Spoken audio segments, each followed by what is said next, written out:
Hey guys, welcome to another Reaper blog tutorial. I'm working on a mix today, and with drums, they needed something a little bit special. I didn't want to use samples, so I set up 3 different parallel processing chains, and I think it's made a huge difference. Let me play you the drums without any effects on them.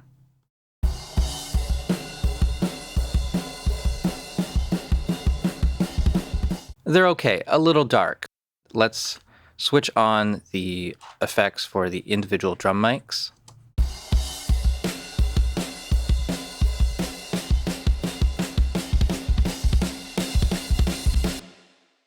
Obviously much better, more punchy, thicker sounds, all that kind of stuff.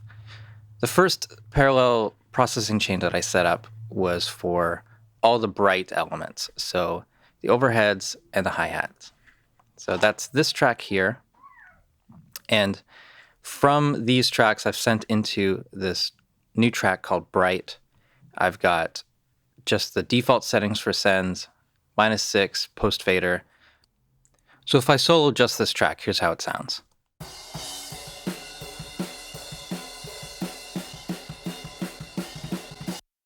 It's just the high frequency elements.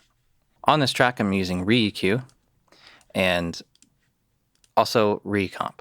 Re-EQ is cutting off all the lows and a big boost in the highs. And with Re-Comp, I'm just compressing that signal quite aggressively, 12:1 ratio, super fast attack. And here's how that sounds.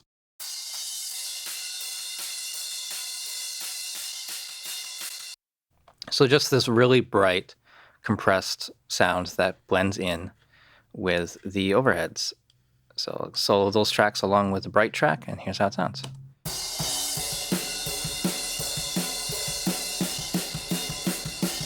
And without it,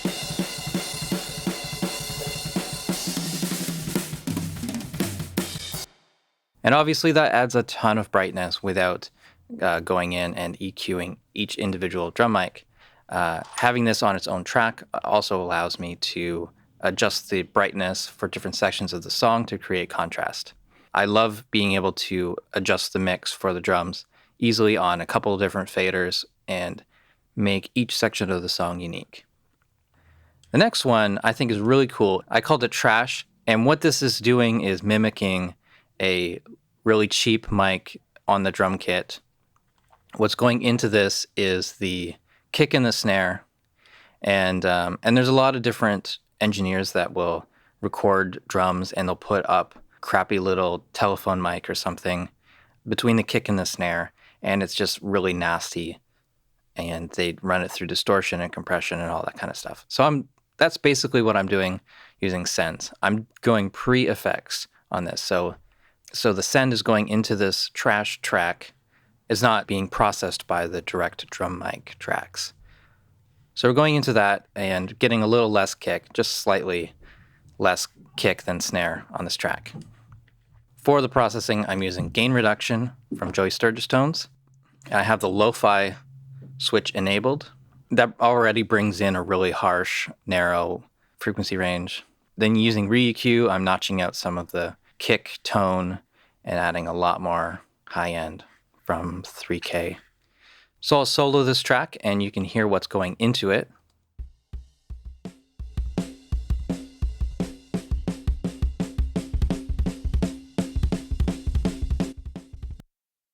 Okay, and the effects chain sounds like this.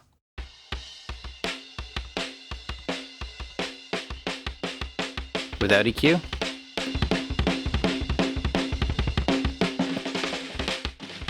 And without the lo-fi enabled.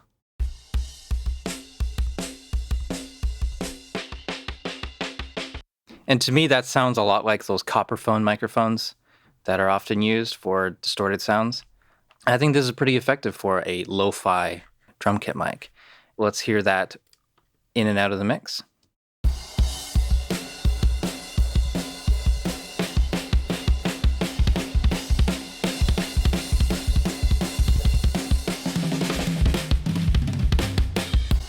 Bringing that in adds a lot more mid-range detail for the snare rolls and things like that. Makes that kick a lot more aggressive. And once again, having its own volume fader lets me tweak that setting for different parts of the song. And the last one is a more traditional heavy compression track. So I'm using EQ and DevilLok Deluxe on this. Feeding into this is the kick, snare, and the mix of the toms. Using a lot less of the toms than anything else. Because DevilLok is such an aggressive compressor, it only needs just a small amount of send, so -18 for some of these. And these are all post-fader sends, so just after the effects chain, after the fader levels. This is the sound going into the crush track.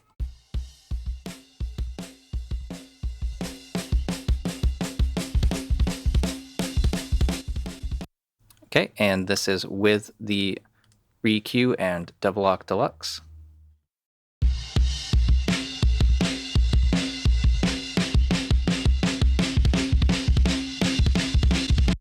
It's kind of a muted sound, but there's a lot more attack for the kick. And to me, it's kind of essential for this song. All right, so let's turn off these parallel chains, and then we'll bring them in on this section of the song. Starting off with the bright, trash, crush,